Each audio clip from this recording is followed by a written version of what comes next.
Olá, meus irmãos, estamos começando mais um podcast Remanescente. Já vencemos as cartas às igrejas do Apocalipse e agora estaremos entrando num assunto dificílimo. Não sei se conseguiremos trazer aqui todas as respostas, mas com certeza a gente vai ter muita revelação aqui hoje.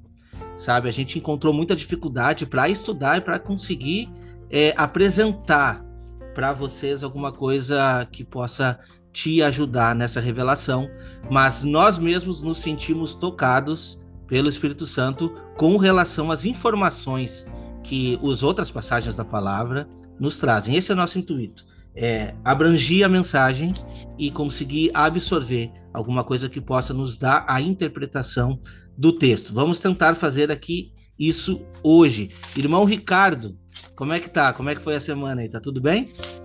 Maravilha, glória a Deus. Uma semana abençoada. Estamos trabalhando aí com o canal Vozes de Trombeta, no Instagram. Começando aí, mês passado começamos também no YouTube, devagarzinho. Amém. No passo do boi, né? Devagar, mas constante. Amém. Isso aí, e também trabalhando aí nos nossos estudos, temos um livro aí para trabalhar a respeito das festas. Amém. E o Senhor tem nos dado graça, em nome de Jesus. Muito bom. Amém. Irmão Wagner, como é que tá aí? Tá tudo certo? Tudo certo, graças a Deus. Maravilhado com a excelência das revelações. E, de fato, Deus ele quer se manifestar aos nossos corações. Então, que nós possamos ter cada vez mais paixão por essa verdade, que ele vai nos usar poderosamente. Amém? Então, estamos muito animados com a expectativa do que Deus vai fazer conosco nesses últimos dias. Amém. Então, comigo também tá tudo bem. Semana foi uma semana corrida, mas graças a Deus, Deus tem abençoado e tá tudo correndo bem. Bom, quando a gente se achegou perto desses temas para estudar, a gente primeiro fazer contato foi o irmão Wagner comigo. Meu irmão, assunto difícil, hein? E eu disse, não, verdade, difícil. O que a gente faz? A gente pede ajuda aos universitários, mas na verdade não é aos universitários, porque a gente vai tratar aqui de um ancianato de 24 anciãos. Aí eu pensei assim, nada melhor do que procurar um ancião que possa nos ajudar, alguém que tenha... Vocês não encontraram ainda, pô. Alguém que tenha uma palavra assim, dissertativa, que possa realmente nos ajudar na instrução. E não é que a gente encontrou? Hoje eu quero trazer aqui o pastor Igor, do canal Venha o Teu Reino. Pastor Igor, seja muito bem-vindo. Eu não vou te apresentar, a maioria do pessoal já te conhece, mas eu quero que você se apresente aqui para o canal do irmão Wagner Nunes, para o canal do irmão Ricardo, canal Vozes de Trombeta, e para o canal Remanescente. Se apresenta para nós, por favor, aí. Amém, né? Meu nome é Igor, estou caminhando aí nessa palavra, né, do reino há 20 anos. Né? Comecei a estudar acerca do reino, as dimensões do reino, né? Tudo isso daí em 2002, né? E com o canal no YouTube eu estou no 7º ano já, tá? Sempre gravando vídeos, ensinando, e na mesma pegada. Há 20 anos na mesma pegada, estudando, né? A gente está apaixonado, né, pelo reino de Deus. E quanto mais eu falo, mais me apaixono, né? Todos os dias buscando ao Senhor na palavra, né? Ensinando, compartilhando aquilo que o Senhor tem nos mostrado e agradecendo a Deus, porque aos 20 anos atrás, às vezes, nós nos sentimos sozinhos. Era só eu, o pastor Márcio e o pastor Damásio, né? Se sentindo sozinho. Hoje não, hoje a gente está vendo aí muito trigo bom, né? Ensinando essa palavra, né? Em todos os lugares. O Ricardo Marcel, depois que se apresentou no Voz de Trombeta, agora eu estou lembrando quem é, né? Amém. Está sempre compartilhando lá, né? No Instagram, me marcando, pronto, já sei, né? Verdade. Agora já estou lembrando, né? Então é isso, a minha alegria é que a gente plantou durante muito tempo, durante muitos anos, né? E hoje a gente está vendo aí essa colheita que ainda é do tamanho da mão de um homem, né? É do tamanho da mão de um homem. Isso vai crescer, né? Eu tenho certeza que Deus está levantando uma confraria de profetas para poder estar anunciando essa palavra aí com força. E hoje é só mais um dia dentre tantos dias que virão de avivamento, né? Amém. E assim, só para falar para o irmão, Deus tem feito maravilhas na minha vida, porque esse canal aqui, para quem conhece o canal Remanescente, ele cresceu com vídeos aleatórios, tá? E eu não conseguia manter uma frequência assim para que diga, não, tem uma assiduidade, nem que seja um vídeo por semana, 15 dias. Eu não conseguia, tá? Um dia ainda vou falar sobre esse assunto, mas quando chegou em dezembro do ano passado, eu me determinei. E eu disse, não. Se o reino tem que avançar, a gente vai ter que fazer um trabalho sério. E Deus colocou 2 pessoas na minha vida, e eu sou muito grato. É o irmão Wagner e o irmão Ricardo. E eu estou ajudando eles, e eles estão me ajudando muito. O irmão Ricardo eu encontrei no Instagram para te ver. Eu sempre digo assim, as pessoas perguntam, né? Como que eu posso fazer para o evangelho avançar? Um simples compartilhamento você está ajudando no evangelho. Entende? Uma postagem de esperança. Agora, quando eu entro num Instagram, que nem o irmão tinha, compartilhando mensagens tão importantes e assim, com tanta propriedade e sabedoria, não, vou ter que conversar com esse irmão. Chamei ele, conversei, dei a oportunidade e hoje eu aprendo muito com ele. O irmão Wagner, só para você ter uma ideia, eu conheci ele praticamente duvidando dele a respeito do dom de línguas. E a gente começou ali aquele impasse, e no final das contas, o irmão Wagner me deu uma aula de dons do Espírito. E a gente aprendeu junto, e ele fazia o trabalho da pregação do Evangelho via WhatsApp. Eu disse, meu irmão, o YouTube é uma ferramenta grandiosíssima. Te incentivo a abrir o canal. Não deu muito tempo, ele abriu. Graças a Deus, compartilhando o vídeo todos os dias também. Eu sou muito grato a Deus por eles e por você também, pastor Igor. Por quê? Porque a minha caminhada foi pautada em cima de irmãos que disponibilizaram o seu tempo lá atrás na pregação do Evangelho. Então, o que nós estamos fazendo aqui hoje, o Senhor já fez algum tempo lá atrás, sabe? E querendo ou não, isso toca o nosso coração. E o que nós estamos fazendo aqui hoje, nós 4, a gente incentiva você de casa a fazer. Um simples compartilhamento. O que você faz na sua rede social? É só besteira ou realmente dá para pregar o Evangelho? Dá, e tem muita gente fazendo isso. E nós estamos aqui convidando você a fazer parte disso. Bom, feito essa introdução, eu quero convidar o meu irmão Ricardo Maciel para fazer uma oração, porque nós vamos ter um estudo profundo aqui agora. Amém. Amém. Amém. Amém. Senhor, muito obrigado por esta oportunidade. Obrigado por estarmos aqui reunidos em Teu nome, Senhor. Amém. E pedimos ao Senhor que o Senhor venha dar direção a cada um de nós, que não seja o nosso intelecto, aquilo que nós achamos, mas que seja a Tua perfeita vontade, a Tua palavra que vivifica, que fortifica, que alcance, Senhor, muitos corações, meu Pai. Seja uma palavra que venha cortar, Senhor, e realmente alcançar vidas, almas que sejam alcançadas pelo Senhor, porque essa obra não é nossa. Verdade. Não, essa obra é do Senhor, é o Senhor que está realizando essa grande obra. Que o Senhor possa cada vez mais, Senhor, levantar pessoas nesta terra, Senhor, como atalaias do Senhor, que possam proclamar o evangelho genuíno do reino, a sã doutrina dos apóstolos nesses últimos dias, que possam ser levantadas pessoas para tocar trombetas, para anunciar o teu reino e libertar muitos cativos, meu Pai, nesta prisão, neste mundo todo. Muito obrigado pela oportunidade. Muito obrigado, Senhor, no nome de Jesus. Amém. Amém. Amém. Então vamos dar sequência, meus irmãos. Vamos começar o estudo do capítulo 4. O título da maioria das Bíblias diz assim, a visão do trono de Deus. E o título é muito... tem toda a razão esse título. Né? Esse título realmente traz o que vem trazendo o capítulo.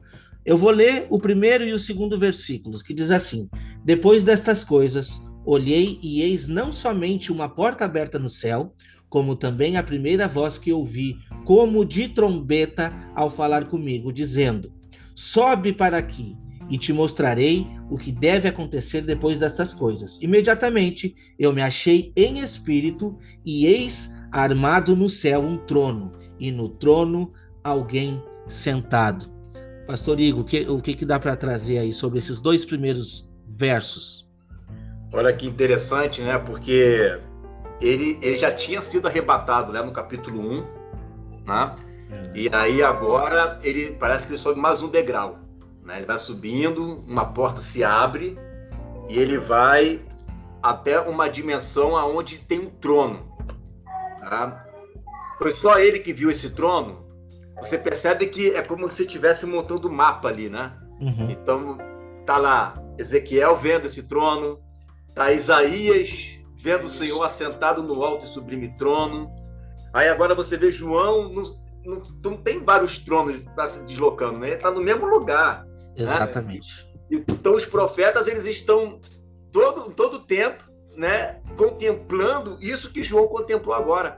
E aí com mais detalhes, né? E está dizendo que a porta aberta no céu, ele ouve uma voz de trombeta. Eu não sei como é que deve ser um audível, né? Trombeta e você entendendo, né, falar, mas deve ser um som muito arrepiante, né? E ele entra, né, nessa dimensão, ele sobe, né? Ele se encontra ali nessa dimensão e ali ele vê um trono, tá? E o que eu acho interessante é aqui não vai dizer isso, né? Aqui não está escrito isso, mas lá em Isaías 6, né, a gente sabe que quem está sentado ali sobre o trono está vestido, né, com vestes que está enchendo todo o tempo. Sim. Né? Ele está vestido, ali não fala, em Isaías 6 não fala do arco, mas em Ezequiel fala, aqui vai falar também, né? Uma visão que ele está tendo de um local, como a gente vai ver aqui mais na frente, né? Eu não quero adiantar o assunto aqui, a gente vai falar de acordo com os versículos, né? Mas a gente vai perceber que ele está num ambiente com muitas pessoas. Né? Você vai ver pessoas em cima desse local e embaixo desse local também tem. Né? E você vê ao redor, aqui nesse texto tem trono, mas mais na frente você vai ver que não tem só trono ali. Tem trono, né? tem um templo, né? É como se fosse a praça principal do céu. Né? A praça principal está ali, a concentração de adoração, né? Deus está ali, anjos estão ali, né? Então ele foi para um lugar privilegiado. Né? Será que esse é o terceiro céu? Né? Será que aonde ele foi, que tem judeus que acreditam que existem 7 céus? Né? A igreja primitiva acreditava em 7 céus. Paulo fala em 3, por exemplo, ele subiu até ao terceiro céu. Será que esse é o último? Será que esse é o 7º? Né? Eu sei que ele subiu além daquilo onde ele estava. Mas aonde ele foi, né, é um local onde tem ali concentrado a adoração, tem concentrado ali, né, autoridades, a gente vai ver as autoridades que estão ali, olha que maravilha, né, autoridades ali, né, diante de Deus, diante do trono, né, e quando ele se vê nesse local, né, ele começa a contemplar ali o Senhor e ele vai descrever, né, a forma como ele está vendo ali Deus, né, que é o versículo seguinte, né? Sim, exatamente. Irmão Ricardo. É muito interessante esse paralelo aí do terceiro céu. A gente encontra nas escrituras aqui a menção de terceiro céu, como Paulo mesmo descreveu. E nós conseguimos conectar um pouco disso, fazer um paralelo com o tabernáculo de Moisés. Né? Quando nós percebemos aí o altar de bronze, que nós fazemos essa associação lá com Apocalipse 6:9, onde as almas clamavam embaixo do altar, né, apontando ali para o Sheol. E se nós colocarmos aí na nossa maquete aí, né, imaginária, esse tabernáculo, colocando esse altar de bronze, né, apontando para a terra, e abaixo dele o Sheol, e a bacia de bronze com as águas que purificam, fazendo essa associação com o segundo dia da criação, onde o Senhor fez a separação entre águas e águas, né? Apontando aí para o primeiro céu, e João sendo arrebatado para o lugar dos candelabros, onde nós podemos associar com o segundo céu, onde se encontra aí o lugar santo. Por isso que nós conseguimos associar a menorá nesse lugar santo com o segundo céu, e podemos sim associar esse lugar santíssimo com a sala do trono, o terceiro céu, onde João foi arrebatado, né, novamente nessa dimensão espiritual. Muito interessante. E outro detalhe também é quando Satanás ele quis almejar em seu coração ser semelhante ao Altíssimo. Dá a entender que ele teve, né, essa intenção ao visualizar a sala do trono, ao visualizar o monte, o alto monte, o alto do Zafon, como está escrito lá em Isaías 14:12, e essa ambição de querer ser semelhante a Deus, ao Altíssimo, nós percebemos como isso é refletido aqui na Terra. Verdade. Todo o domínio que ele faz, que ele exerce aqui neste mundo, a gente percebe isso nas Escrituras, que esse domínio é apontado para o norte, o alto do Zafon da terra, como a gente pode mencionar, né? Em Jeremias, lá, a gente percebe no capítulo 6, tocai a trombeta, porque do norte virá grande calamidade, apontando aí, né, a grande tribulação. E a gente percebe Ezequiel 38, 39, faz menção dos povos que vêm do norte, o Gog e Magog. Em Sofonias também faz menção, o Senhor estenderá a mão contra o norte e contra Nínive, apontando aí, porque em Naum, né, no capítulo 1, verso 11, diz que de lá sai aquele que maquina o mal contra o Senhor. Então o inimigo, Satanás, ele sempre quer imitar Deus, né? Uhum. E nas Escrituras a gente percebe isso, né? Que do norte vem aquele que maquina contra o Senhor. Muito interessante. Pegando a deixa aqui da trombeta ainda, a gente vê que normalmente, quando a informação era muito importante, que essa informação nós precisamos absorver, essa informação vinha como trombeta. Você vê a mesma citação em Apocalipse 1, quando João se vira para ver quem é que está falando com ele. No versículo 10 diz, né? Achei meu espírito no dia do Senhor e ouvi por detrás de mim grande voz como de trombeta.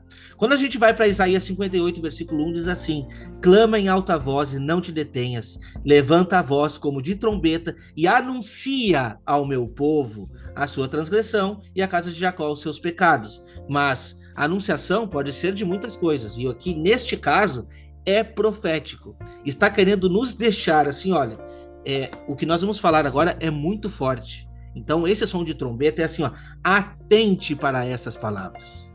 Na verdade é isso, atente a tudo que vai ser dito agora para você aqui, João, porque isso é importante, a visão do trono de Deus é importantíssima. Vamos adiantar então o versículo 3 que diz assim: e esse que se acha sentado é semelhante no aspecto à pedra de jaspe e de sardônio, e ao redor do trono há um arco-íris semelhante no aspecto à esmeralda. O que dá para nós trazer sobre esse que está sentado no trono, pastor Igor? Aqui ele coloca, né? Olha só que interessante. A aparência dele é como uma pedra de um jaspe, né? Uma pedra meio que avermelhada, né? E de sardônica. Essas pedras estão na Nova Jerusalém. Sim. Pedras que também estão no peitoral ali do sacerdote, né? Ele está mostrando ali o ofício sacerdotal, né, daquele que está sentado, né? E acima dele existe um arco celeste. Esse arco estava ao redor do trono e esse arco é semelhante a uma esmeralda. Né? Então você está observando o seguinte aqui: a aparência desse que está aqui, e aí é que está o X da questão, né? Quem é esse que está aqui? Esse é aquele que é o que fez a aliança, porque o arco da aliança lembra a aliança que Deus fez com a terra, né? Através de Noé. Ó, tá vendo ali essa aliança que eu estou fazendo com a terra? Esse é o homem da aliança. O que está ali é o homem da aliança. O que está ali é o Deus de Abraão, o Deus de Isaac, o Deus de Jacó, o Deus de Noé. É esse que está ali, é esse que foi visto por Ezequiel, é esse que foi visto, né, pelo profeta Isaías. É o homem da aliança, o arco celeste. Né? A prova de que Deus fez uma aliança É o arco. Quando a gente olhar para o arco, a gente sabe que é ele que fez essa aliança. E esse também, além de ser o homem da aliança, era um homem que está vestido de vestes sacerdotais. Né? Tem muito mais outros versículos que vai complementar essas roupas dele. Você deve ter lido já, né? Passou por esses capítulos aí. Né? Aqui é só mais um detalhe. Né? E a aparência dele, né? O rosto dele é um rosto que tem um fulgor, com uma pedra. Né? Então, esse que tem um rosto como um fulgor, esse que tem um rosto, né, brilhante e que se assemelha às pedras do sacerdócio, esse sacerdote que está sentado no trono é o homem da aliança. É o homem que vai cumprir o seu propósito. Quando ele olha então, olha que interessante, né? Ele diz assim, ó, quando vocês olharem para o arco da minha aliança, você lembrar da aliança que eu fiz para vocês. Sim. Esse arco está 24 horas em cima do trono. Imagina. Ele o tempo inteiro está olhando para a aliança. O tempo inteiro. Aquilo não foge da mente dele. Por isso que o tempo todo a gente vai ver, por exemplo, em Salmos, vai estar dizendo, né, que os segredos da sua aliança é para aqueles que o amam. Né? Então, a aliança que Deus fez com Abraão, com Isaac, com Jacó, está Noé incluso nisso aí também, está Davi incluso nisso aí também. Né? Você veja que são várias alianças que ele fez, não tem só aliança abrâmica, são várias alianças. E talvez por isso, não estou dizendo que seja isso, né? E talvez por isso o arco, né, celeste, ele tenha diversas cores. Verdade. A cada cor ali simbolizando uma aliança que ele fez com um dos nossos pais. Né, que tem a aliança davídica, tem a aliança abrâmica, tem a aliança com Noé, né, aliança com a terra. Então Deus fez várias alianças. E tudo isso fica ali, ó, na lembrança dele o tempo inteiro, né, lembrando ele essas alianças que ele fez. Né, e quem chega lá, quando vê o trono, vê a aliança. Verdade. Né, vai ver a aliança logo de cara. Né? Isso aí é aquele que fez a aliança. Né, e é inquebrável. A palavra de Deus diz que se ele abrogar a aliança que ele fez, ele deixa de ser Deus. Imagina. O que é impossível. Exato. Né? É uma coisa que eu tiro daqui, né? Eu sei que vocês têm muito mais para acrescentar aí. Não, perfeito. Irmão Wagner, o que pode trazer para nós aí? Então, só para complementar o primeiro versículo aqui, interessante, depois destas coisas, nós meditamos nas 7 igrejas devidamente alinhadas, acesas para a última semana. E depois destas coisas, aí o Senhor se mostra como aquele que vive e reina para todo sempre, para gerar em nós confiança, porque a missão é difícil, porque Ezequiel, dá para perceber que ele estava meio receoso. E no capítulo 2 de Ezequiel, depois daquela visão que ele teve no rio Quebar, muito semelhante a essa visão que João teve no trono, né? No verso 6 de Ezequiel 2, Jesus falando para ele, ó, tu, ó filho do homem, não os temas, nem temas as suas palavras, ainda que haja sarças e espinhos para contigo, e tu habites com escorpiões. Não temas as suas palavras, nem te assustes com o rosto deles, porque são casa rebelde. Mas tu lhes dirás as minhas palavras, quer ouçam, quer deixem de ouvir. Então, antes dessa missão difícil, Deus se apresenta para Ezequiel com essa glória maravilhosa. Da mesma forma para João. Assim como Ezequiel come o livrinho, João também come o livrinho. E Jesus fala para João, é necessário que profetize novamente. Ou seja, as 2 testemunhas, o candelabro, os 7 candelabros de ouro unidos como uma só peça, formando a menorá, tem que contemplar a glória de Deus. Tem que ter essa confiança, porque aquele que vive está conosco. Então, quando nós temos a consciência dessa aliança que Deus faz conosco, nós não tememos nenhum mal. Então, é só para complementar os detalhes, os irmãos já falaram muitas verdades aqui, eu não tenho nem nada que acrescentar, mas somente esse detalhe aqui importante para que nós possamos compreender que Deus está conosco nessa missão. Nada vai nos causar dano na primeira metade e na segunda metade, confiantes de que Deus vai fazer justiça para nós, ainda que percamos a nossa vida ou que sejamos protegidos no deserto. Mas nós precisamos, de fato, contemplar a beleza da santidade. O salmista, eu acho que ele não viu a santidade como viu Isaías, como viu Ezequiel, mas na percepção do Espírito, o salmista, ele escreveu aquele hino maravilhoso. Nós adoramos a Jesus. na beleza da sua santidade. Então nós precisamos ter essa consciência em alta para que possamos ter confiança para cumprir essa missão no tempo do fim. Amém. Só vou dar uma complementadinha aqui a respeito dessas pedras, antes da gente avançar. Eu fui pesquisar um pouco no Google para saber o que o Google poderia me trazer a respeito dessas pedras. E, por incrível que pareça, a pedra esmeralda, ela nos traz uma referência como clarão e raio. Um dos significados dela é clarão e raio, ou quer dizer, luz muito acesa, né? E por incrível que pareça, a outra pedra que se chama ali, né? Como é que é o nome? A segunda Sardônio. pedra aqui. Sardônio. A outra Bíblia que eu tenho, uma outra tradução, nos traz essa tradução não como sardônio, mas sim como coralina. E aí fui pesquisar coralina, nunca tinha ouvido essa palavra. E diz assim, ó, cor como de carne, carne como de carne viva. Olha só que interessante, né? A referência desse personagem que nós sabemos quem é que está assentado neste trono aqui. Mas o mais interessante que eu quero trazer é assim. A nossa dúvida aqui, pastor Ígaro, começou no versículo 4, que é onde eu acho que todos têm a maior dúvida a respeito dos 24 anciões e dos 4 seres viventes. Então a gente vai ler esse texto e nós precisamos muito que o irmão traga aqui, porque a gente já acompanhou alguns vídeos, mas é uma dúvida nossa também e de todos os telespectadores que estão ouvindo, e a gente com certeza vai conseguir chegar em algum consenso aqui. Ao redor do trono há também 24 tronos, e assentado neles 24 anciões, vestidos de branco, em cujas cabeças estão coroas de ouro. Do outro saem relâmpagos, vozes e trovões, e diante do trono ardem 7 tochas de fogo, que são os 7 Espíritos de Deus. O que o pastor consegue trazer para nós aqui, desses 2 versículos? Então, beleza. Infelizmente, né, algumas pessoas elas acabam atrelando esses 24 anciões como se fosse a própria igreja lá no céu. Tá? Não, isso aqui é a igreja adorando, né? Porque eles pegam o versículo 1 que fala que foi arrebatado. A Bíblia nem tem essa expressão no grego. Você já pesquisou arrebatado ali, né? Eu não encontrei a palavra harpazo ali no versículo 2. Diz que ele se encontrou em espírito. Sim. Né? E aí é o seguinte, eles pegam esse versículo aí e colocam como se ele foi arrebatado. Aí daqui ele foi arrebatado, simboliza a igreja já lá no céu, né? Adorando ao Senhor. O texto não fala nada disso, tá?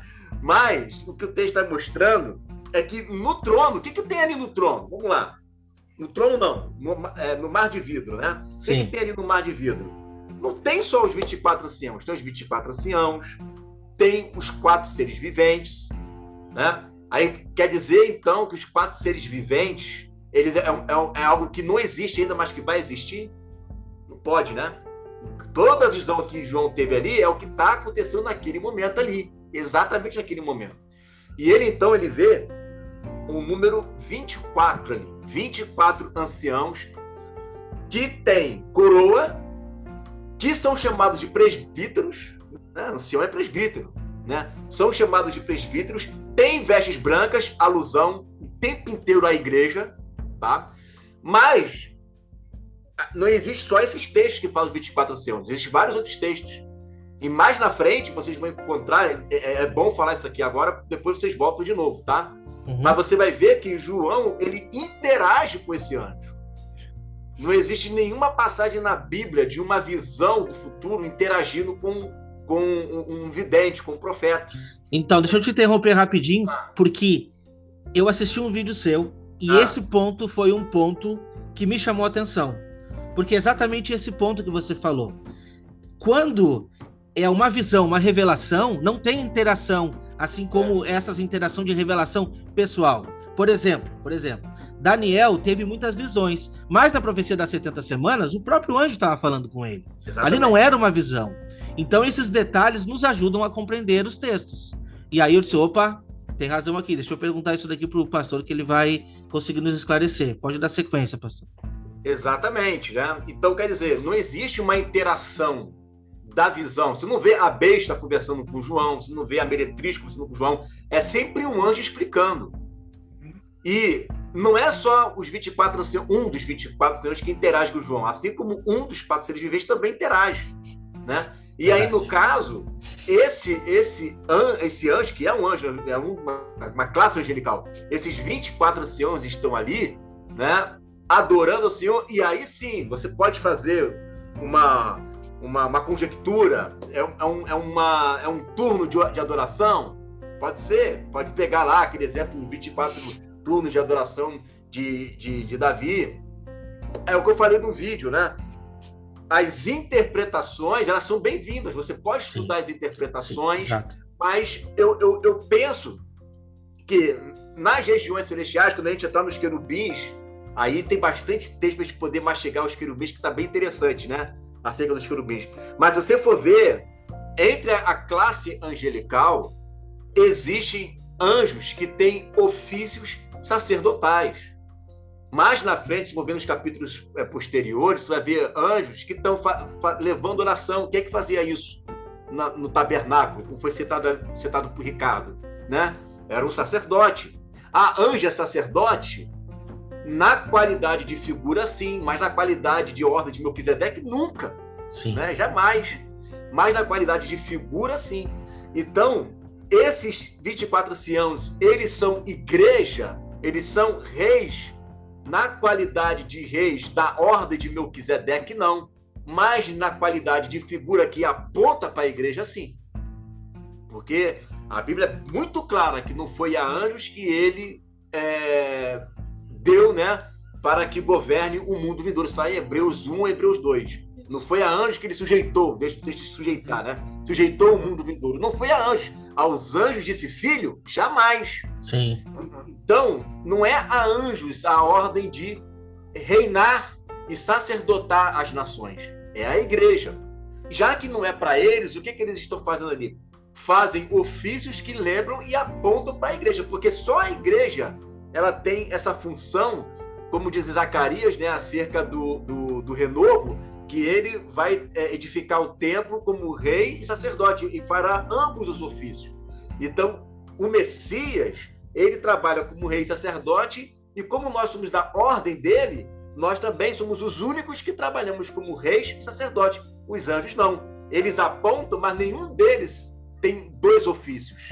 Né? Você não vê um anjo com um ofício de coroa e um anjo com roupas sacerdotais, né? Ao mesmo tempo. Você vê um ou outro.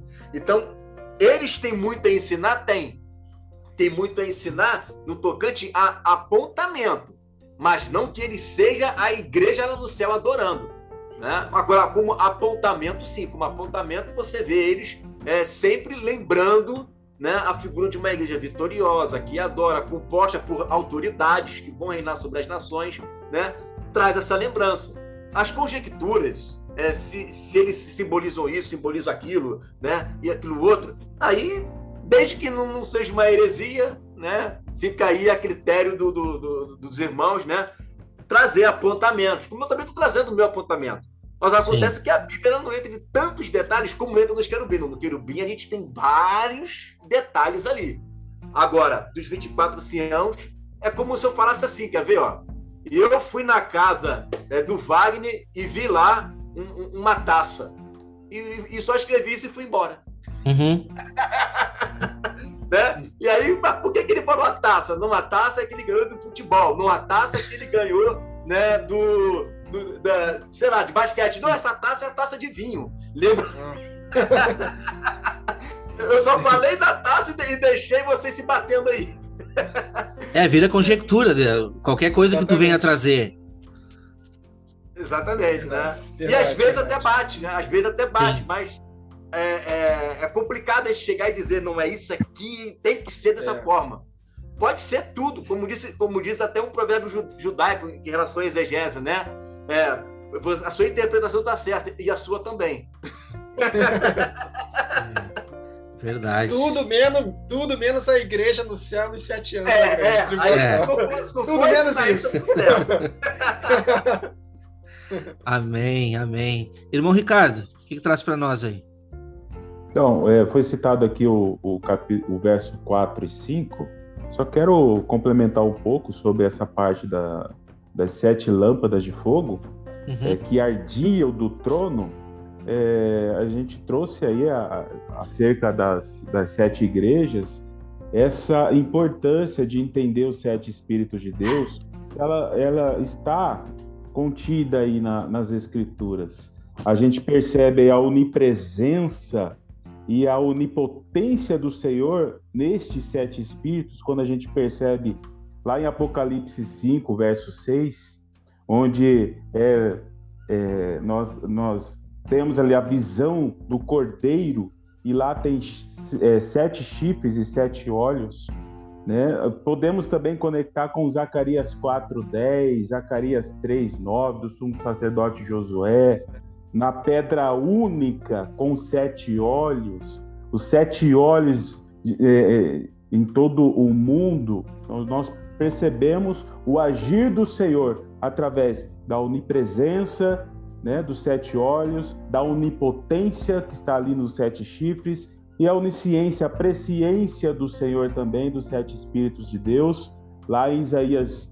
11, verso 2, onde temos ali o Espírito do Senhor, o Espírito de sabedoria, de entendimento, de conselho, de fortaleza, de conhecimento e temor do Senhor. Então, nós percebemos aí, né, o trabalhar do Senhor no mundo inteiro, né, através desses 7 Espíritos aí, muito interessante.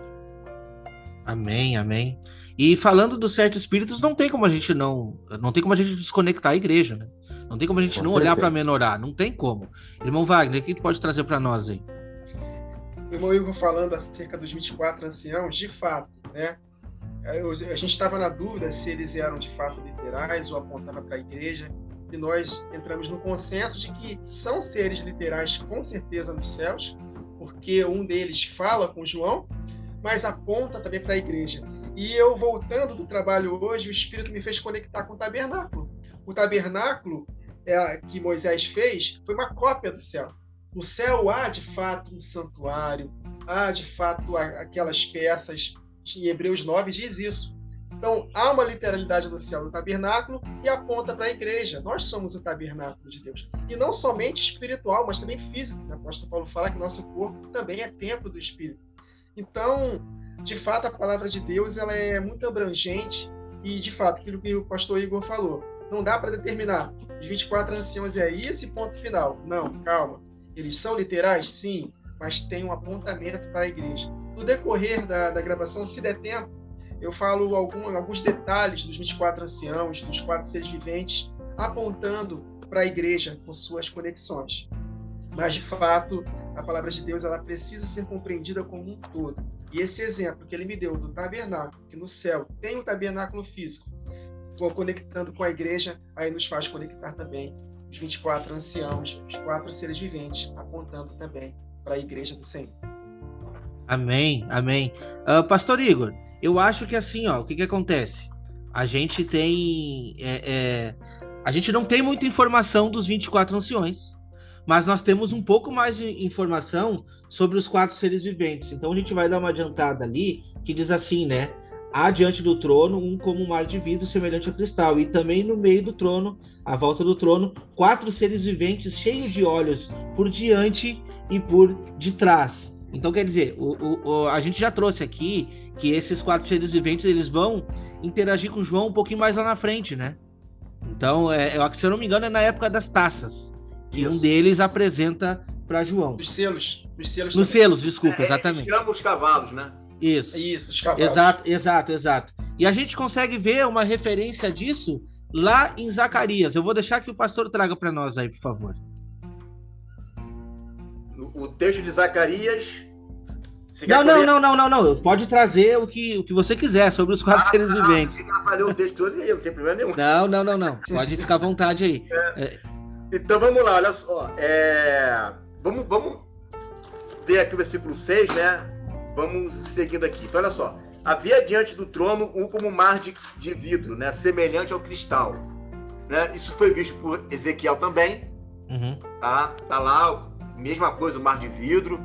Alguns judeus lendo Ezequiel, acreditavam que era uma espécie de água que o Ricardo trouxe, né? Separação de águas e águas. É como se fosse a segunda parte de águas congeladas. Eles entendiam isso, tá? Que como separou águas e águas, a água de cima é esse mar de vidro congelado, né? Por isso que é semelhante ao cristal, né? O que é um cristal? Parece uma água congelada, né? Então eles entendiam dessa forma. Então foi bem legal o versículo que você trouxe aí mais na frente, tá? Então eles entendiam isso, né? Como um mar de vidro, né? Ou um mar congelado semelhante ao cristal. E no meio do trono, você vê que está no meio do trono, na frente dele, na frente de Deus, e ao redor dele, né? E por detrás haviam o quê? Os 4 animais, tá? Esses 4 animais, esses seres viventes, a gente encontra ele aonde? A gente encontra ele lá em Ezequiel também, né? A gente encontra ele lá em Ezequiel, vai trazer mais especificações, né? Trazendo mais detalhes do espírito dele. A gente vai falar bastante sobre ele aqui. Mas aí eu vou trazer uma curiosidade nesse versículo, porque ele vai voltar a falar, né? Então a gente vai trazer uma curiosidade aqui sobre esses animais aqui. Olha que interessante, porque eles estão no mar de vidro. Lembra que lá, eu falei no início do vídeo, que lá é como se fosse a praça principal, né? Tá todo mundo ali, tem um tabernáculo ali, né? O irmão Ricardo trouxe como se fosse, né, o Santíssimo Lugar. Então, ali é como se fosse a capital do céu, né? Nova Jerusalém tá ali, tá tudo ali, né? E aí, lá em Ezequiel, no capítulo 28, olha que interessante, né? Quando você vai ver a lamentação de Tiro, que é pela linguagem profética, você vê que é uma aplicação também às regiões celestiais, tá? Vai dizer assim, ó, acerca do querubim ungido. Ou seja, a gente está falando aqui de querubins, certo? E no meio desses querubins, aqui em Ezequiel 28, você vai ver um outro querubim, um querubim da guarda. Então, o que esses querubins estão fazendo ali? Estão guardando o turno. Guardando de quê? É guarda. É guarda. O que eles estão guardando? Eles estão atuando. Eles estão guardando. É a mesma coisa se me perguntar por que Deus colocou 2 querubins. Basta para colocar um só. Não dá para vencer com um, né? Adão e Eva, não, botou 2. Então, são coisas do céu, né? Verdade. São coisas do céu. Mas estão lá, né? Os querubins da guarda. E diz o texto que esse querubim ungido, ele era um aferidor de medida. O que é isso, né? Um aferidor de medida. É como se ele fosse o principal, aquele que fosse o espelho de Deus. Não é Deus, mas você olhando para ele, você via, né? Você quer ver o poder, a minha grandeza? Deus falando, olha para esse querubim ungido. E diz a palavra que ele estava no jardim, né? No jardim de Deus. Aí olha que interessante, se isso aqui é antes da queda, ele era perfeito antes da queda, jardim de Deus, o que dá a entender? Que lá no céu, né, é como Deus o comparasse aquele local também como um jardim, né? E aí, o que nós vemos? Aqui só um minuto falando sobre isso, abre parênteses, fecha parênteses, né? O que nós vemos? No momento em que a festa dos tabernáculos na terra, a noiva é apresentada às nações, né? E há o casamento, para onde que a igreja ela vai? Ela vai para cima do mar de vidro. Vocês vão chegar lá no capítulo 6, capítulo 8, se não me engano, né? Ela vai lá para o capítulo 7, perdão. Ela vai lá para o mar de vidro. E é no mar de vidro que lá em Cantares vai dizer, né, que ele levou a noiva para o jardim secreto, ou seja, as núpcias do casamento, né? Teve as bodas aqui na terra e agora eles foram para o jardim secreto, eles foram para as núpcias, né? Comemorar a festa dos tabernáculos nesse mar de vidro, aonde, né, Satanás estava todo vestido de pedras, né? E essas pedras ali simboliza algum certo tipo de autoridade, como nós citamos aqui, né? Você veja que ele é como se fosse um general cheio de gema, né? Uhum. Essas pedras são essas gemas que ele tem. E tinha, né? Tem, mas agora é pro mal, né? E aí diz que ele usava pífaro. Lá no corpo dele tinha pífaro, ou seja, ele fazia o que esses animais estão fazendo hoje, que é o quê? Adoração. Tá? Eles estão adorando, e ele fazia isso. Agora nós temos uma dimensão, primeiro, de quem que são os querubins, tá? Hoje, e quem era aquele querubim que caiu. Porque se a gente for para pensar, o querubim não tem 4 faces? Então Satanás também deve ter. Sim. Já parou para pensar nisso? Satanás tem 4 cabeças? Interessante. Né? Ele também deve ter 4 cabeças. Né? E ele é o que a gente fala sempre sobre isso, né? Uma antítese, né?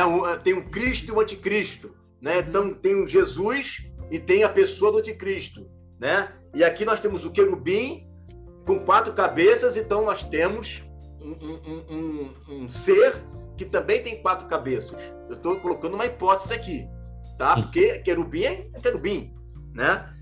E aí, mais na frente, a gente vai falar sobre essa questão dessas 4 cabeças, que tem mistério aí, tá? Dessas 4 cabeças, né? Então, vou fechar aqui o versículo 6, vocês acrescentam aí, depois a gente fala sobre o mistério dessas 4 cabeças aqui.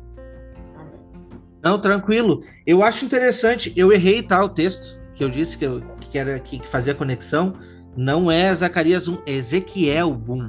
Desculpa. Ah, tá. Desculpa. Porque assim, para mim, sinceramente, é um Ctrl+C, Ctrl+V.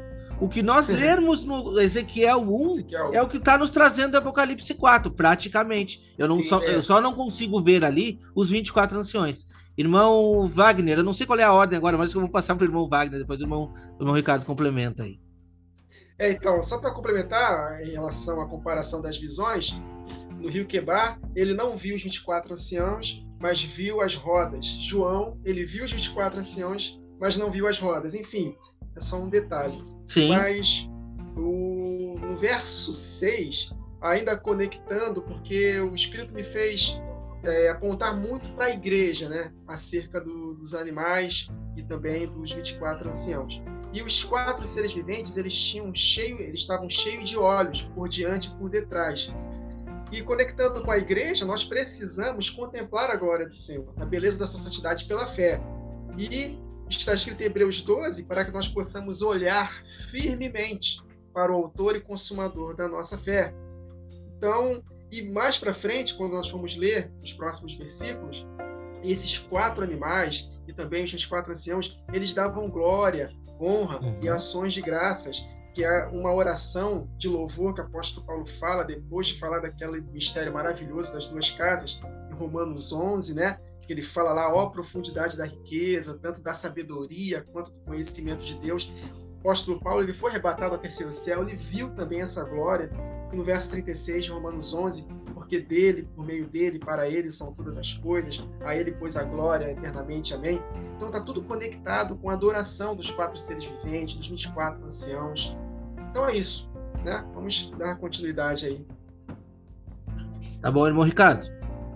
Amém.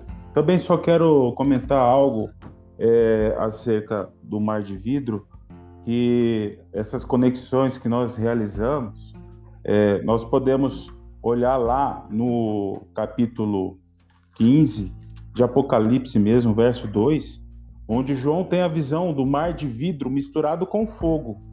E lá em Ezequiel capítulo 1 tem muito fogo ali também nesse mar de vidro, né? Misturado com fogo, também os que saíram vitoriosos da besta. Isso está apontando para a igreja, né? Os vitoriosos da besta, da sua imagem, do seu sinal, do número do seu nome, que estavam junto ao mar de vidro e tinham harpas de Deus. E esse mesmo mar de vidro que João viu, que Ezequiel viu no capítulo 1, nós também encontramos no capítulo 43, verso 3 de Ezequiel, onde, quando veio a glória do Senhor no templo, no reino milenar, para a inauguração do templo, lá no reino milenar, no capítulo 43, verso 3, Ezequiel faz menção de que ele teve a mesma visão que ele teve lá no rio Quebar, no capítulo 1. Ou seja, nesta inauguração do templo, o reino milenar, por isso a importância de nós termos esse entendimento de como será o reino, onde que a ordem de Melquisedeque estará neste reino. E infelizmente muitos não conseguem enxergar essa dimensão toda, a ordem de Melquisedeque, a ordem de Zadok, os levitas, a visão, a figura do príncipe, as nações, um reino totalmente organizado, né? E preparado pelo Senhor neste período tão glorioso. Amém. Aproveitando que o irmão Ricardo está trazendo aqui, é exatamente o trabalho que o pastor Igor faz, apresentar para nós as 4 dimensões do reino. Está começando o seminário agora, né, pastor? Começou ontem, exatamente. Eu assisti o primeiro. No dia 17, que eu não sei quando você vai postar esse vídeo. Amanhã, quem está ouvindo aqui hoje, ontem nós gravamos, entendeu? Para quem está ouvindo hoje. Exatamente. Você que está vendo hoje, começou anteontem. Isso, exatamente. Então, assim, a gente já fez um esforço aqui para o pastor participar com a gente. Mas o que a gente está querendo trazer é o seguinte: é importante entendermos sobre isso, e esse assunto foi tema no nosso grupo de WhatsApp. Eu vou deixar um link aqui abaixo. Eu vou deixar alguns links, tá? Os 2 vídeos que eu vou recomendar a respeito dos 24 anciões, dos 4 seres viventes do pastor Igor, eu vou deixar também. Bom, ali você vai ter acesso ao canal dele. E aproveite, se inscreva lá, por favor, né? E já acompanhe esse seminário do reino. Também vou deixar o link dos irmãos aqui e o link do grupo do WhatsApp, porque hoje a gente tratou sobre isso. Até pedi um apoio do pastor e o pastor nos passou aí a visão, o que ajudou muito. Mas entendo, o pastor também entende que esse assunto é um assunto difícil de se entender. Por isso que é preciso ser estudado. É preciso que a gente dedique tempo e sabedoria para entender, porque são aspectos que, infelizmente, na igreja tradicional não é pregado, né? Só que a gente vê muitas verdades lá que vêm a nos esclarecer. Pastor Igor? Pois é, então assim, só pegando o gancho aí, Wagner, do que você acabou de falar agora, né? Estudem, gente, não desistem, estudem, né? Às vezes é muito complicado para a cabeça. Não é que é complicado para a cabeça. Eu uso sempre o exemplo da seguinte forma: se você for pegar o que os testemunhos de Jeová eles ensinam, o negócio é mais complexo do que a gente imagina. Se você for pegar, por exemplo, você foi adventista. Se você for pegar o que os adventistas pregam, é mais complexo, muito mais complexo. Mas eles aprendem. Então, por quê? Porque eles se dedicam. O que a gente ensina não é tão complexo assim. É porque a gente que às vezes quer encaixar pano velho com remendo novo. Não vai dar. Não. Né? Você tem que desfazer o que você aprendeu, né? Para você poder então pegar esse vinho novo, se botar em vasos velhos, vai rachar. Então, às vezes, a gente quer conectar coisas novas com coisas velhas, e não adianta. Tá? Então, isso depende o quê? De uma desconstrução para construir. Né? E aí vai depender de esforço. O importante é que as pessoas estão vendo que está tudo na Bíblia, aí que é legal. Né? Verdade. Tá tudo na Bíblia, está tudo certo. Né? Amém. Você quer que eu fale o versículo 7, é isso? Pode ser. Versículo 7, já vamos tratar aí de quem são, né? O que aparece desses seres viventes. E versículo 8. Tá, então olha só. O versículo 7 ele é interessante, que ele vai trabalhar da seguinte forma, né? Ele coloca, olha que legal, né? O Espírito já pensando no capítulo posterior. Porque ele coloca assim, o primeiro, o segundo, o terceiro, o quarto... Né? Primeiro leão, segundo bezerro, terceiro homem, o quarto águia. E quando chegar lá na frente, ele não vai repetir os animais, ele vai repetir o número. Sim. O primeiro foi e chamou, o segundo foi e chamou, o terceiro foi e chamou. Né? Então você veja que essa questão dessas 4 cabeças aqui, tá? Por exemplo, o leão chama o cavalo branco, o bezerro chama o cavalo verde, o homem chama o cavalo preto, e a águia, e não diz só a águia, fala águia voando. Olha que interessante, né? Águia voando. Né? Por que a águia está voando? Ezequiel 1 vai explicar o que eles estão fazendo, estão lá voando. Né? Eles estão voando, esse chama o cavalo verde. Aí depois vocês vão lá no capítulo posterior, vocês vão falar melhor sobre esses cavalos aqui. Mas olha que interessante, eu vou trazer aqui um texto para vocês, que é da patrística, tá? Que é do ano 185 depois de Cristo, de Irineu de Leão, né? Ele foi discípulo de Policarpo, que foi discípulo do apóstolo João, e ele vai tratar sobre as cabeças do querubim. Né? O que na visão dele, o que ele aprendeu dos discípulos, né, dos apóstolos, o que é para ele essa cabeça. E ele vai dizer o seguinte, lá no seu quinto livro, no terceiro livro dele, no capítulo 11, vai dizer o seguinte, olha só, a leitura. Por outro lado, os evangelhos não são nem mais nem menos. Só para contextualizar aqui, porque ele está lutando contra os gnósticos, tá? Então os gnósticos não acreditavam nos 4 evangelhos. Igual hoje, né? O pessoal vai falando que os 4 evangelhos é tudo de Constantino. Mentira! Esse texto aqui já mostra que já criam nos 4 evangelhos fechadinho ali. Mateus, Marcos, Lucas, João, tá? Então olha só.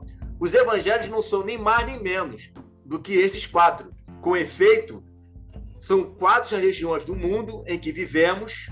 4 são os ventos principais, e visto que a igreja é espalhada por toda a terra, e como tem por fundamento a coluna, o evangelho e o espírito da vida.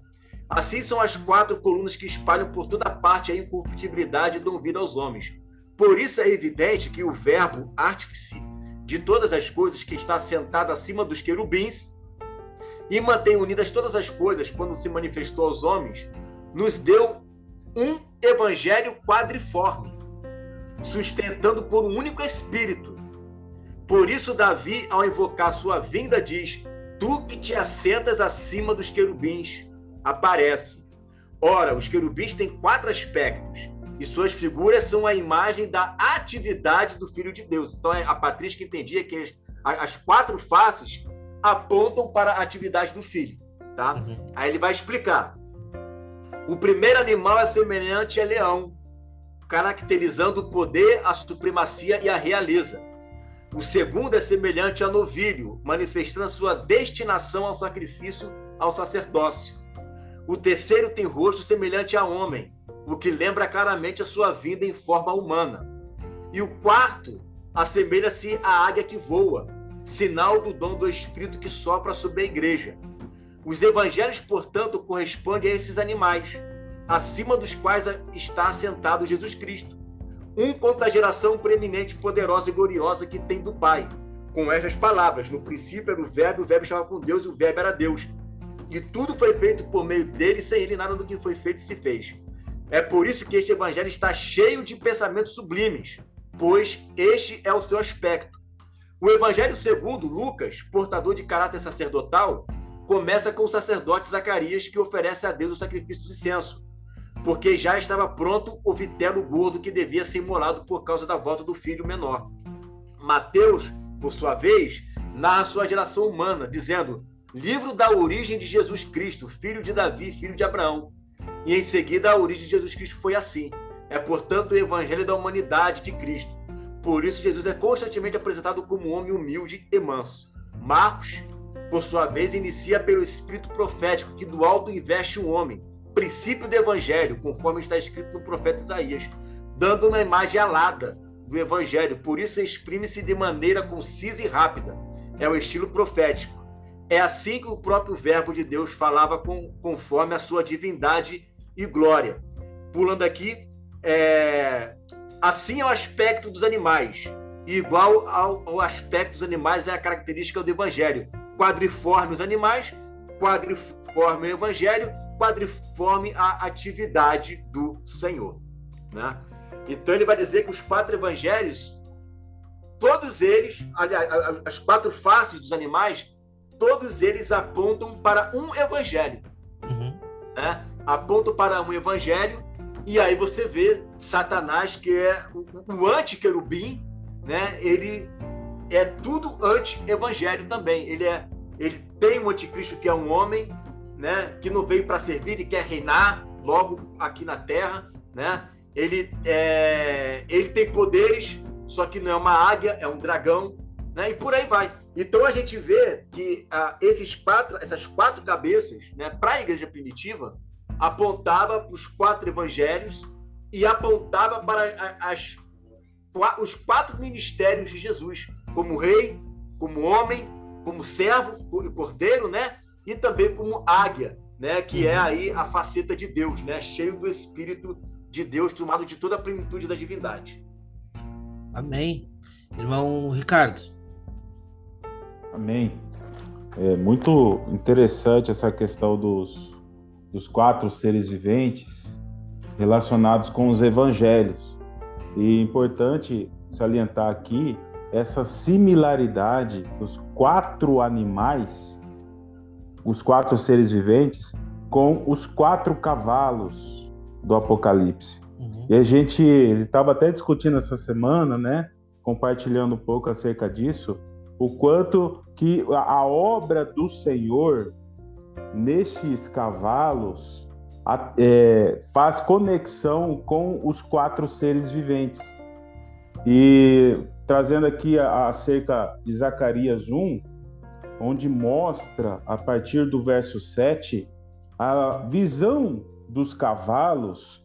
E aqui eu só quero salientar o verso 14 e 15, que diz assim, quando faz menção a esses cavalos, diz assim: e o anjo que falava comigo me disse, clama dizendo, assim diz o Senhor dos Exércitos, com grande zelo estou zelando por Jerusalém e por Sião, e com grandíssima ira estou irado contra as nações em descanso, porque estando eu um pouco desgostoso, eles auxiliaram no mal. Então nós percebemos essa conexão dos 4 seres viventes, porque eles é que faz conexão com os cavalos.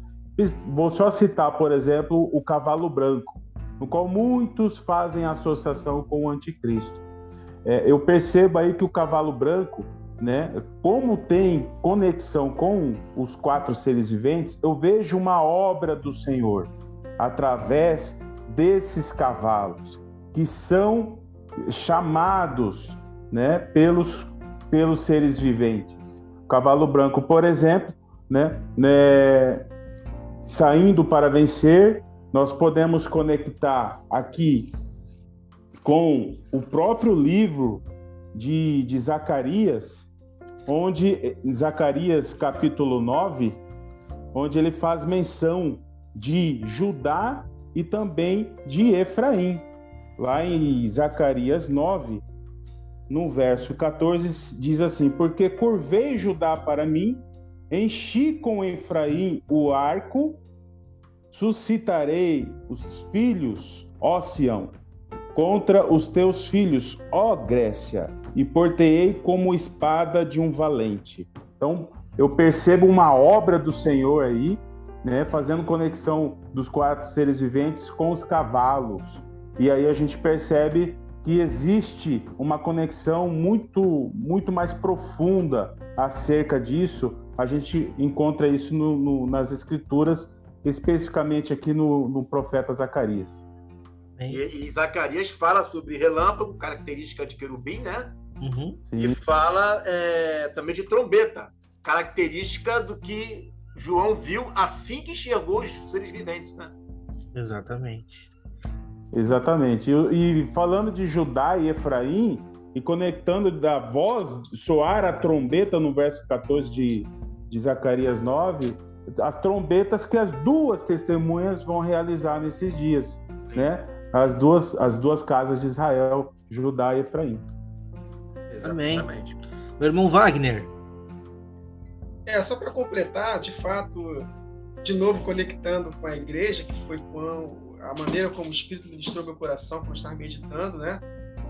E os 4 seres viventes, não podemos esquecer do versículo 1. Depois destas coisas, depois da menorá estar devidamente acesa. Então, esses 7 candeeiros acesos apontam para o grande maior avivamento. Tem um texto muito interessante aqui de Lucas 17, falando acerca da volta do Filho do Homem, no verso 24, que assim como o relâmpago fuzilando brilha de uma extremidade do céu, assim será no dia do Filho do Homem. Nesse contexto aqui, no verso 22, está escrito lá, Jesus falando para os seus discípulos, a seguir dirigir-se aos seus discípulos, virá o tempo em que desejareis ver um dos dias do Filho do Homem e não vereis. Então, um dos dias do Filho do Homem, eu creio que seja exatamente esta última semana, em especial a primeira metade da última semana, que nós vamos, com essa consciência da glória e da majestade do Senhor Jesus, fazendo a diferença. E assim como Isaías também, né, ele contemplou a beleza da santidade do Senhor, o serafim foi lá, purificou seus lábios, perdoou o seu pecado, e ali naquele ambiente de santidade ele foi usado por Deus para poder, de fato, fazer maravilhas no nome de Jesus. Então, de fato, os 24 anciãos, os 4 seres viventes, apontam também para uma igreja cheia do Espírito Santo nos últimos dias. Os outros detalhes... Completa aí, desculpa, completa. Não, dos outros detalhes, os irmãos já foram perfeitos, né? O irmão Igor falou a patrística aí, perfeito, os 4 evangelhos, né? E o irmão Ricardo falando acerca dos 4 cavalos. E também tem a antítese, né? Nós podemos também tirar uma lição, que mais para frente nós vamos meditar, na abertura dos selos, que embora esses 4 cavalos é a obra de Cristo na igreja, mas também tem uma antítese do antiquerubim, né? Satanás é um antiquerubim, que ele também vai fazer uma imitação desses 4 cavalos, ele vai tirar a paz da terra, Jesus Cristo é a paz, mas ele vai tirar a paz, ele vai tirar a fome, ele vai se fazer como Deus. Também conectado a esses cavalos, nós podemos compreender que também é a ação do anticristo na segunda metade da última semana, porque ele é uma antítese do querubim, né? Fiel, é isso. Se ele conseguiu ser semelhante a Deus, ele vai fazer tudo o contrário de Deus. Tudo o contrário, exatamente. Agora, você percebe o seguinte, né? Como que tá ligado esse eu não sei, acho que foi você, Wagner, ou foi tem 2 Wagners aí, o Curveio e o Gabi. Isso, exatamente. Eu não me lembro qual foi o dos 2, mas atrelou o querubim ao avivamento. Inclusive, está ali o cavalo branco, né? Que vem vencendo para vencer. Ó, o relâmpago aí, ó, vozes de relâmpago e trovões. Olha aí, isso aí. Isso aí. Então, assim, o que acontece? Não é que vai começar a chover agora, tem previsão de chuva forte para hoje. Glória a Deus. Então, assim, amém. Quando você vê lá em Ezequiel capítulo 1, você vai ver o quê? Qual é um dos aspectos que a Bíblia ela destaca bem ali dos querubins, que não aparece ali em Apocalipse, mas aparece em Ezequiel, que são as rodas. Isso, exato. Isso. E o que acontece com aquelas rodas ali? Elas estão obedecendo tudo que os querubins estão mandando ela fazer. Né? Se o querubim sobe, a roda sobe. Se o querubim desce, a roda desce. Se o querubim vai para frente, vai para trás, a roda está fazendo tudo que o querubim está mandando a roda fazer. Por quê? O texto vai dizer, porque o espírito do ser vivente estava nas rodas. Exato. Né? Se a gente for pegar essa aplicação, o que o espírito está querendo mostrar ali? O que o querubim tem a ver com tudo isso aí? Mostrando espírito de submissão, ou seja, a igreja vai estar fazendo nesses dias de avivamento tudo aquilo que o Senhor Jesus quer que nós façamos. Verdade. Tudo aquilo que Ele quer que nós façamos, nós vamos fazer, as 2 testemunhas. Por isso que tem tocha, tem o Espírito, tem os olhos ali, tá linkando uma coisa com a outra. Ele tá lembrando, né? Olha, eles não estão ali por um acaso. Eles estão ali para vocês entenderem que, assim como o querubim obedece ao Pai, e os que estão debaixo da autoridade do querubim obedecem ao querubim, esses dias de avivamento vai ser assim também com a igreja. A igreja estará obedecendo ao Pai em tudo, ao Filho em tudo. De fato, são dias de avivamento. Né? De fato, isso vai acontecer. Por isso que ele tem olhos, né, cheios por dentro e por fora. Aí a gente vai falar aqui sobre olhos, vai ter que ir em Zacarias, 7 Espíritos de Deus, né? Que vocês já passaram por esse texto lá no capítulo 1, né? Que fala que são 7 olhos, que é o que? A plenitude do Espírito. Olha como é que esse querubim é importante. Por isso que para os judeus esse querubim é o que está lá líder na classe dos anjos, né? Ele tem uma importância muito grande. E não fica só ali adorando, não. Eu creio que ele fica adorando, mas ele tem uma missão de ensino fortíssimo profético para a igreja, né, nesses últimos tempos. Amém. Amém. Amém. E assim, ó, muito interessante que você falou sobre os 7 olhos, o versículo 8 vai trazer esses aspectos. Mas nós vamos deixar para o próximo episódio. Por quê? Porque nosso tempo aqui já está um pouco esgotado. Mas eu quero fazer uma reflexão aqui, tá? Olha só que importante para quem consegue acompanhar. E por que é importante o estudo detalhado, como a gente está fazendo versículo por versículo. A gente consegue ver uma tomada inicial, onde João tem aquele primeiro relapso de olhar para trás e ver uma visão do sumo sacerdote. E naquele momento ali é apresentado para ele uma visão do céu. Mas só um pouquinho. Ele está mostrando Jesus com a menorá na mão, representando as 7 igrejas. Aí ele diz, você viu essa menorá? Então tá. Agora envia a carta para cada uma delas, que eu vou te botar as características que elas têm, as coisas boas, e vou mostrar também o que elas precisam melhorar. Entende? Sim. Pegou toda essa visão? Fechou. Então agora nós vamos te mostrar o trono de Deus. E o que a gente encontra lá? A menorá acesa. Então, é fantástico. A gente não consegue, por exemplo, vamos estudar só o capítulo 4. Se tu não viu os outros capítulos, tu não vai conseguir ter uma visão ampla. Então, por isso que é importante o estudo minucioso da palavra de Deus. E é isso que a gente pede. E eu segurei aqui um versículo que o pastor Igor trouxe sobre as alianças, né? Por exemplo, o arco-íris, que está condensando e mostrando para a gente ali as alianças de Deus com o povo. E o próprio livro de Ezequiel nos traz no capítulo 1 também, só que no versículo 28, que diz assim, o aspecto do arco que aparece na nuvem em dia de chuva, assim era o resplendor em redor, e era a aparência e a glória do Senhor. Vendo isto, caí com o rosto em terra e ouvi a voz de quem falava. Então, assim, sim, Jesus é esse sumo sacerdote, Jesus é este a quem está sendo referido, mas ele está mostrando uma aliança. É uma referência a nós, é uma referência à igreja. Por isso que a gente aqui está batendo sempre na mesma tecla. O que a gente está fazendo aqui é trazer você para o arrependimento, trazer você para essa aliança. Essa aliança que foi prometida depois daqueles dias com a casa de Israel, com a casa de Judá. Entende? Então, quando a gente está falando de igreja, ninguém está levantando nenhuma placa aqui, não. Nós estamos apresentando uma igreja pura que está sendo apresentada, e olha só, nós estamos sendo incluídos no plano de Deus. Quer coisa mais maravilhosa do que isso? Para mim não tem. Uma inclusão perfeita no plano de Deus, sabe? Então, assim, conseguir enxergar a igreja lá nos dá uma esperança, e nós estamos aqui falando de esperança. Amém. Amém. Irmão, pastor Igor, dá suas conclusões finais aí para nós, por favor. Amém, amém. Eu gosto muito de estudar esse texto. Se a gente for falar sobre avivamento aqui, aí é um outro assunto que eu gosto muito, que é a plenitude dos filhos de Deus. E isso aqui é um outro aspecto, né? É um outro aspecto. Os querubins têm tudo a ver com isso. E você vê que Jesus está ajeitando as lâmpadas, e no capítulo 4 parece que ele ajeitou. Exato. Ajeitou, né? As lâmpadas estão acesas. Agora vai começar o avivamento.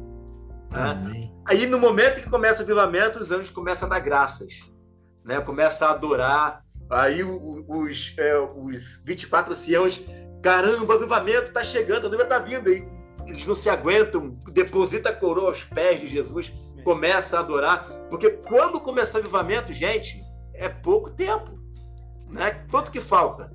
Então, quando o sumo sacerdote ajeitar as lâmpadas do candeeiro, é porque já estamos às portas, né, do noivo voltar. E os céus entram em festa, os querubins passam a adorar, os 24 anciãos se lançam aos pés dele.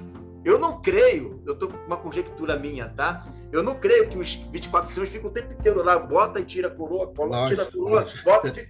Eu não creio nisso. Eu creio que existe um momento específico da história em que eles se enchem de tanta alegria e tanta glória que eles não se aguentam, e nesse momento eles vão lá e depositam as coroas aos pés daquele que está vindo para reinar.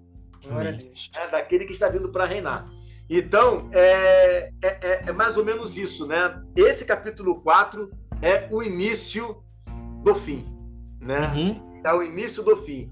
já estamos começando a entrar na última semana de Daniel, né? E o capítulo 4 é as portas, é uma porta aberta, né, para que isso comece a acontecer, né? Amém. Irmão Ricardo, as considerações. Quero agradecer a oportunidade e fazer minhas considerações finais aqui no verso 3 aqui do capítulo 4, onde o Senhor tem essa semelhança de jaspe. Ele cita primeiramente jaspe, depois sárdio, né? E jaspe, no peitoral do juízo, era a última pedra mencionada, a 12ª pedra. E sárdio era a primeira. E nós percebemos que na Nova Jerusalém, o primeiro fundamento das muralhas é jaspe. Ou seja, lá no peitoral, que era a 12ª, passa a ser o primeiro no firmamento da muralha. O que eu entendo disso tudo? Que o Senhor, ele tem um propósito, né, de estabelecer o seu reino aqui na terra. E o reino de Deus é contrário, ele segue na direção contrária a todos esses preceitos filosóficos humanos que estão enchendo a mente de muitas pessoas aqui nesta terra. Então nós precisamos entender o propósito do reino que o Senhor quer colocar em nossas vidas. E tudo isso é contrário ao que o inimigo quer colocar em nossas vidas. Então, isso fez conectar, inclusive, com a passagem de Mateus, né, do capítulo 20, que o pastor Igor trouxe hoje aqui, a respeito de que os últimos serão os primeiros, trazendo à tona os trabalhadores da última hora. Porque o Senhor vai fazer, nesses últimos dias, grandes coisas maravilhosas, e requer dos atalaias, do povo de Deus, um posicionamento, primeiramente de humildade, de reconhecer suas falhas, novamente reiterando aqui, agir como Daniel, orando, intercedendo, com níveis de profundo arrependimento, por ele, pelos pais, pelos que estão de perto, pelos que estão de longe, buscando a unidade para cumprir o propósito do Senhor, que é unir as duas casas de Israel. Amém. Amém, meu irmão Wagner. Glória a Deus. Amém. Eu estava lembrando de Isaías aqui, que ele teve 2 etapas no seu ministério. Um antes de receber aquela visão maravilhosa, foi arrebatado e viu o Senhor assentado sobre o alto e sublime trono, e após. Então, podemos dizer assim, estamos nesse processo do primeiro ministério de Isaías, mas quando de fato a menorá estiver acesa, nós vamos contemplar a majestade do Senhor, e aí sim, santificai-vos, porque amanhã o Senhor fará maravilha no meio de nós. Então, com os lábios impuros purificados, reconhecendo nossas falhas, porque Isaías reconheceu, sou ai de mim, porque eu sou um homem de lábios impuros, habito no meio de um povo de impuros lábios, mas a menorá vai ser alinhada, e aí nós vamos cumprir a missão para que possamos adentrar a nossa terra prometida. Antes de Josué adentrar a terra prometida, ele convocou, santificai-vos, que amanhã o Senhor fará maravilha no meio de vós. E os 4 seres viventes e os 24 anciãos clamam, santo, santo, santo. Então a santidade da igreja vai fazer a diferença. E nós precisamos contemplar a beleza da santidade do Senhor para que nós possamos cumprir a nossa missão. Amém, amém. No próximo episódio nós iremos estudar aqui, a partir do versículo 8. Nós vamos ainda continuar entendendo sobre esses 4 seres viventes e o que eles estarão fazendo. Primeiramente aqui, eu gostaria de agradecer a todos que ficaram até o final com a gente, sabe? Pedimos aqui, a única coisa que a gente pede para você é acompanhe o nosso trabalho, acompanhe aqui o trabalho do pastor Igor. Todos nós estamos tentando dar o nosso melhor aqui. E o que a gente pede é a interação de vocês. Eu quero agradecer aqui, nossa, do fundo do meu coração, pastor Igor, por essa participação. Porque assim, hoje em dia, né, com a vida da gente corrida, muitas vezes a gente não consegue. Mas eu assisti uma pregação sua hoje. Eu fico trabalhando com o fonezinho aqui. Amém. E hoje eu estava assistindo uma pregação que você chamou a atenção ali profundamente. É o meu pensamento, é o pensamento do irmão Wagner, do irmão Ricardo. A gente já conversou sobre isso. Cuidado com as multidões. Você está pregando para uma multidão, pode não significar nada. Jesus pregava para uma multidão, mas na verdade quem absorvia a mensagem eram os 12. Eu ouvi isso de você hoje, pastor Igor. Então, assim... O semeador saiu a semear, o nome da mensagem. Exatamente. Então, veja lá, mensagem importante. O que eu quero trazer é o seguinte, a gente está aqui com esforço fazendo esse nosso trabalho, e a gente conversa até, de vez em quando, eu e o irmão Wagner, olha, se um assistir e absorver, já valeu a pena. Entende? Nós estamos aqui dando o nosso melhor, muitas vezes correndo contra o tempo, passando muitas vezes dificuldades aqui. Eu não vivo do evangelho hoje, se for da vontade de Deus, um dia isso vai acontecer, amém? Se for. O pastor Igor, não sei, não conversamos sobre isso ainda, mas de qualquer maneira, apoie o ministério do pastor Igor, primeiramente se inscrevendo no canal, veja as mensagens, a gente aqui já aprovou, nós conseguimos absorver todos os dias, né? E isso é muito bom, muito bom. Então, muito obrigado pela participação, por olhar para nós aqui tão pequeninos aqui também, crescendo, mas enfim, a obra é a mesma, é isso que a gente quer dizer. A obra do pastor Igor é a mesma minha, o nosso objetivo é o mesmo, ganhar almas para este reino. Então, convido você, se inscreve no canal, vai lá, né? Vou deixar o link aqui abaixo dos 2 vídeos que eu vou recomendar do pastor. Se inscrevam lá no canal, se inscreva também no canal Voz de Trombeta, canal do irmão Wagner, e nos acompanhe no próximo episódio. Pastor Igor, a casa é sua. Quando quiser, aparece, tá bom? Amém. Eu agradeço aí a oportunidade, tá? Foi uma honra estar aqui com os irmãos, né? E daqui Deus já ministrou algumas coisas para mim, né? Que eu vou estudar para poder estar passando para os irmãos. Então, já deu fruto, né? Amém. Essa live de hoje, a gravação, né? Esse estudo. Porque já extraí 3 pontos aqui que o Espírito falou assim, ó, estuda isso aqui é importante. Então, amém. Amém. Glória amém. a Deus. Amém. Amém. Agradecemos a todos e estaremos de volta na próxima semana, no mesmo horário, no canal Remanescente. Também você pode estar nos acompanhando pelo Spotify e no canal dos irmãos também, né? Que essa mensagem vai chegar a todos vocês. Nos acompanhem, que Deus abençoe a cada um e até o próximo vídeo. Bye, bye. Tchau.